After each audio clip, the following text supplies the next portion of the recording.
Ministère Bethesda. Ministère Bethesda. Ministère Bethesda. Seigneur Dieu notre roi, une fois de plus, nous te bénissons ce soir. Nous t'élévons, Père, nous te rendons grâce. Nous reconnaissons au fond de nous que tu es Dieu. Et Père, il n'y a personne qui peut se comparer à toi, Père. Même pas nos parents, même pas nos femmes, ni nos enfants, ni tout ce que nous avons. Tu es au-dessus de tout, Père.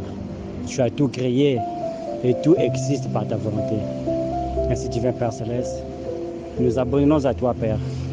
Nous prions qu'en cet après-midi, Père, tu puisses encore nous nourrir, Père bien-aimé. Seigneur, nous prions, Père, que tu puisses encore circonscrire le cœur qui va écouter la parole, Seigneur. Que cette parole tombe dans une terre fertile et que cela puisse germer au centuple, Père bien-aimé.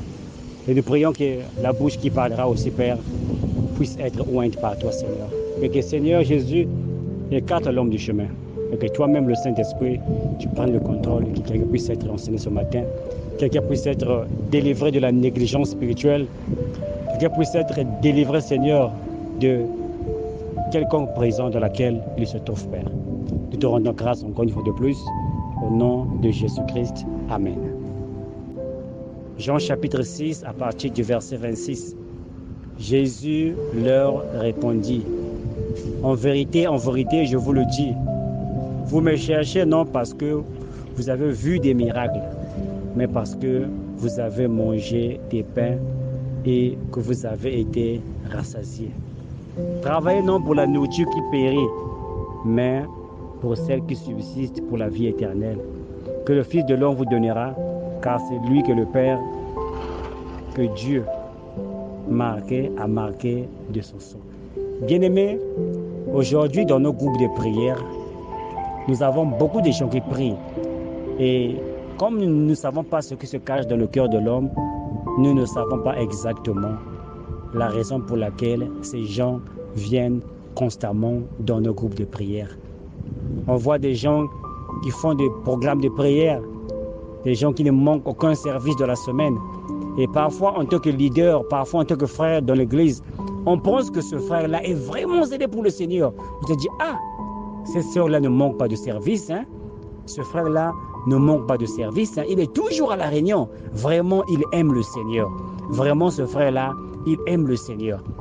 Il est dans la chorale, il est dans le service protocole. Parfois, c'est même un diacre de l'église. Il manque aucun service à l'église.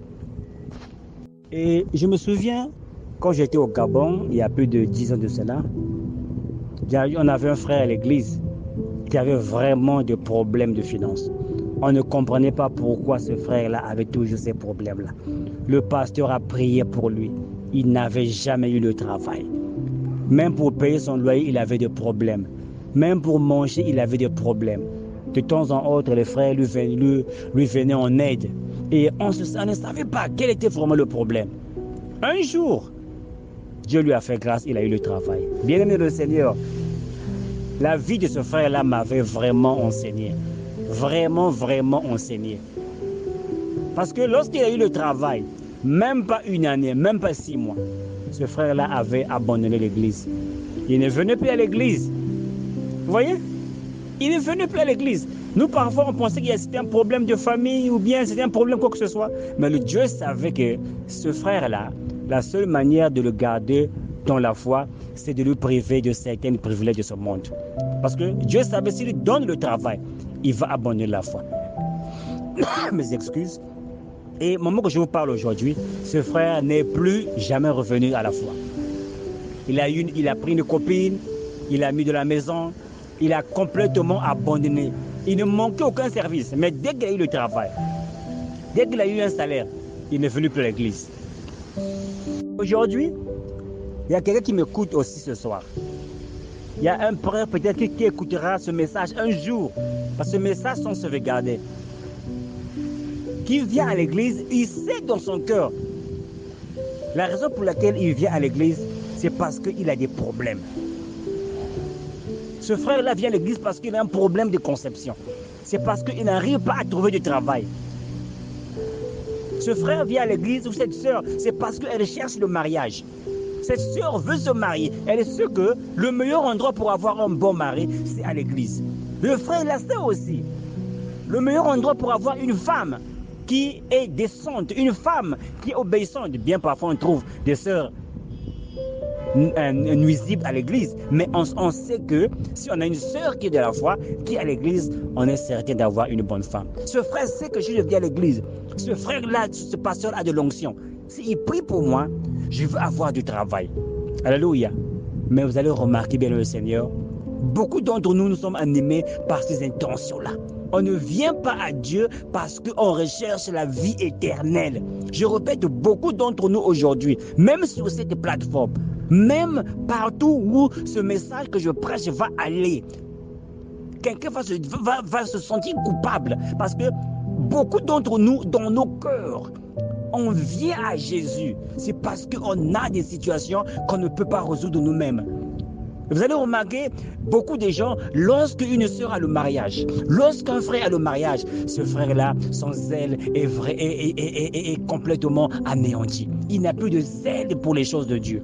Lorsqu'il commence à avoir du travail, lorsque l'argent commence à rentrer, lorsqu'il commence à voir les voyages, bien-aimé, il va dire que non, je suis occupé, je dois aller au travail, frère, tu sais que je dois travailler.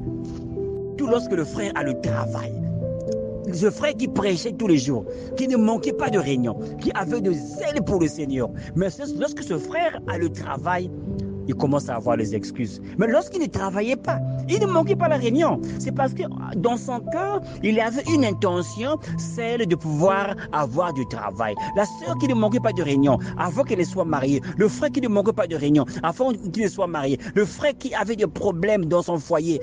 La sœur qui avait des problèmes dans son foyer ne manquait pas les réunions, ne manquait pas les services de l'église. Mais aujourd'hui, lorsque Dieu a eu compassion de Dieu, lorsque Dieu a eu pitié de nous, que le travail est venu, que l'argent commence à venir, les voyages commencent à venir, le mariage est stable, les enfants commencent à écouter à la maison, il y a peu de problèmes dans le foyer, ces personnes-là deviennent de plus en plus, se refroidissent dans les choses de Dieu. Le refroidissement entre dans le cœur de ces frères-là. C'est parce qu'au commencement, leur intention était seulement d'avoir les choses de ce monde. Mais cet après-midi, Jésus est en train de parler. Dans Jean chapitre 6, à partir du verset 27, il dit que ton intention pour laquelle tu devais rechercher le Seigneur, c'est pour la vie éternelle. Alléluia. C'est pour la vie éternelle. Des choses qui sont pour l'éternité. Parce qu'après que tu sois mort dans ce monde, il y a une vie qui va continuer au-delà, bien-aimé de le Seigneur. Si tu ne travailles pas pour ton salut aujourd'hui, ta place sera en enfer avec le diable. Mon frère, va à l'église, c'est parce que tu veux être sauvé, c'est parce que tu veux aller au ciel. Ne va pas à l'église parce que tu recherches le mariage. Ne suis pas Jésus parce que tu veux manger du pain. Ne suis pas Jésus parce que tu veux avoir du travail. Ne suis pas Jésus parce que ton business ne marche plus. Tu vas au travail, tu vas à l'église parce que le pasteur peut prêcher pour toi, peut prier pour toi et ton business va reprendre. Bien-aimé de le Seigneur, changeons nos intentions de servir le Seigneur. Alléluia. Changeons nos intentions de servir le Seigneur. Appliquons Jean 6 à partir du verset 27. Travaillons pour la vie éternelle. Travaillons pour notre salut. Aujourd'hui, il y a des gens aussi, leur zèle diminue, leur zèle s'éteint. C'est parce qu'ils attendent longtemps et le Seigneur semble ne pas répondre à leurs prières. Je ne viendrai plus à l'église. Depuis que je prie, rien ne marche. Mon mariage, depuis que je prie, rien ne marche. Je vais à l'église. Jusqu'alors, il n'y a pas de mari. Jusqu'alors, il n'y a pas de femme. Jusqu'alors, il n'y a pas de travail. Et ces gens-là se refroidissent dans leur marche. Ils n'arrivent pas jusqu'à la fin de la course, comme l'apôtre Paul pouvait le dire. J'ai achevé la course. Je vais pour remporter ma couronne. Bien-aimé de le Seigneur, notre but principal, notre motivation principale devait être le salut de notre âme lorsque nous allons à l'église. Mon frère, toi qui m'écoutes, toi qui as des mauvaises intentions, parce qu'il y a une femme que tu aimes dans cette église-là, tu y vas parce que cette sœur-là prie là-bas, si tu deviens membre de cette église-là, la sœur-là va t'accepter. Tu vas à l'église parce que dans cette église-là, on donne le travail. Il y a des frères qui ont des affaires, il y a des frères qui ont des connexions. Et tu vas à l'église, tu vas être connecté. Et tu vas à l'église, tu vas avoir un mari. Bien-aimé le Seigneur, si ces intentions sont celles-là, Jésus est en train de condamner ce soir. Il dit que tu dois changer tes intentions. L'année 1 a changé. Nous sommes en 2021. Nous devons changer les intentions. Allons à l'église pour la vie éternelle. Allons à l'église pour le salut de nos âmes. Allons à l'église pour rechercher Dieu. afin que notre vie change. Nous puissions être des gens à la stature de l'homme parfait. Et la raison même pour laquelle Dieu envoie les dons de l'Église, Éphésiens 4, à partir du verset 11, il dit que c'est pour le perfectionnement nécessaire à la stature de l'homme parfait et à l'œuvre du ministère. Servir le Seigneur et avoir l'image de Christ en nous. On ne va pas à l'église parce qu'on veut se marier. On ne suit pas Jésus parce qu'on veut avoir le travail. On veut avoir des connexions. On veut avoir la stabilité dans nos foyers. C'est mauvais. C'est de mauvaises intentions. Jésus dit que ce peuple m'honore de bouche, mais leur cœur est loin de moi. Revenez au Seigneur. Réponds-toi mon frère. Réponds-toi ma sœur. Que Dieu vous bénisse. Amen. Ministère Bethesda. Ministère Bethesda. Ministère Bethesda.